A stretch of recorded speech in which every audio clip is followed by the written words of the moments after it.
Welcome. I'm Mayor Gary Sulz, and with me today is Paul Simon, Director of Development Services. Paul's here to update us on the zoning bylaw comprehensive rewrite project.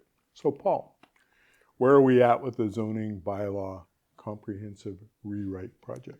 Well, thank you for having me today, Mayor Sulz. It is a very important project that we have been doing since February 2023 now. So just that short time period. Very short time period, yes.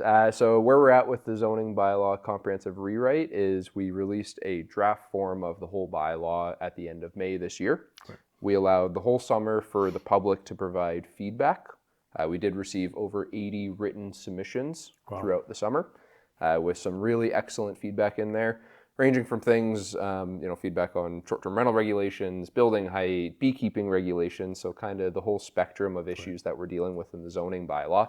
And while we were getting feedback from the public, staff were doing internal testing on the bylaw throughout the whole summer, because it's very important that we test it with real applications that are coming through, make sure that there's no unintended consequences associated with the bylaw, creating additional variance processes for people to go through, things of that nature. And we had sent it out for internal, external agency review, make sure we get feedback from other departments, other agencies like BC Hydro, Ministry of Transportation and Infrastructure. So we are at that point, and then we also did get legal review on it as well.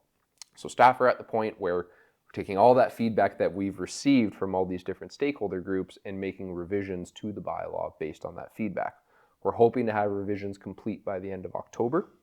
And then we'll be able to release the full draft bylaw with all the changes that have been made based on that feedback.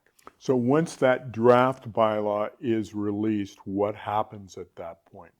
Yeah, so we're going to have to go back out to the public, inform them of some of the changes that have been made, and also make sure that people are prepared in advance of formal council consideration. You know, it'll be a very big project for council to consider, and it will trigger a public hearing. And we want to make sure that when the public is coming and voicing their opinion on the proposed bylaw at that public hearing, and if there are changes that they want to request council make to the bylaw, that they're very well informed in advance. So the whole intent of doing public engagement before it goes to council is to make sure that the community is prepared for that public hearing.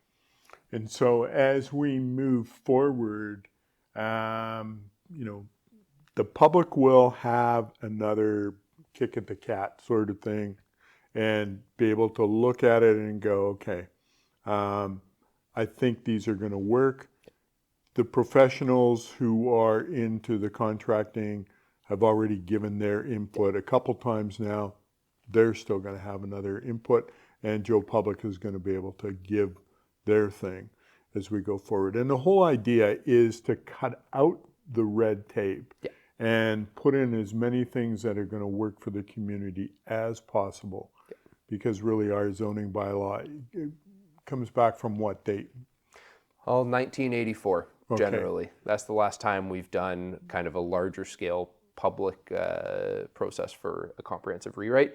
But even with that bylaw, it's really a rehashed version. It's interesting when you go into the history of the city's zoning bylaw. It came into effect, I think, around 1956.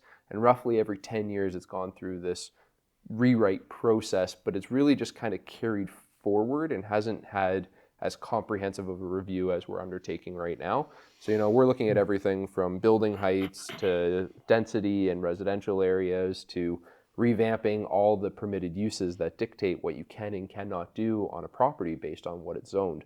And then also looking at parking regulations. So it's really this broad bylaw that impacts so many different elements of development that the community really needs to be informed of. And what our group is really hoping that people are informed enough that after this bylaw is considered and if it is ultimately adopted by council, that there's not any surprises, that someone's not going to say, I didn't realize this bylaw meant that a 13-meter tall building can now pop up right next to me if I have a medium density lot right next to me. So we really want the public to be informed so that they can come and not only give feedback to staff, but also give feedback to council, because people also really should know this isn't the last opportunity when we come out and do more public engagement to give feedback. The public hearing process will be so critical. And if council does direct changes during that process for staff to make, we will make those changes and bring it back for council consideration. Well, I appreciate the fact that you and your staff are working through this sort of thing. 40 years is a long time to wait to rebuild it. But comprehensive means that we're going back to basically the foundation and rebuilding that bylaw up from there, so that our community has changed so much in those last 40 years that we're bringing in regulations now that are suitable for the needs of the community at present day. Exactly. Right, perfect, good. Anything else, Paul, that you feel that we should let our public know about the rewrite? Participate, come out, be part of the process, ask questions of staff. We're here to be genuine and answer questions about it, and know that we're not going to get everything 100% right 100% of the time, and that this is a living document as it goes forward. And the key is to make sure we stay on top of getting these bylaws updated so that we don't run into a situation where it's 40 years down the road and we haven't gone through this process of a comprehensive rewrite. And it impacts everything, like I say, from housing to economic development to parking. So there's a lot packed into this bylaw, and we really want the public to understand what's in there and participate in the process. Perfect, good.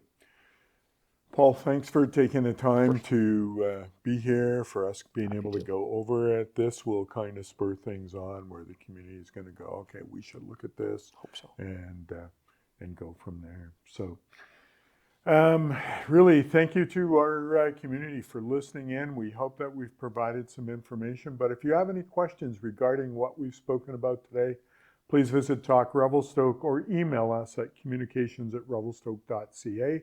Or we can always use the other bylaw. It's zoning at Revelstoke. Yeah, zoning bylaw at revelstoke.ca. Zoning bylaw at Revelstoke. Thank you. All right. Thank you all. Appreciate your time. And hopefully we've given you some information that will be beneficial to you.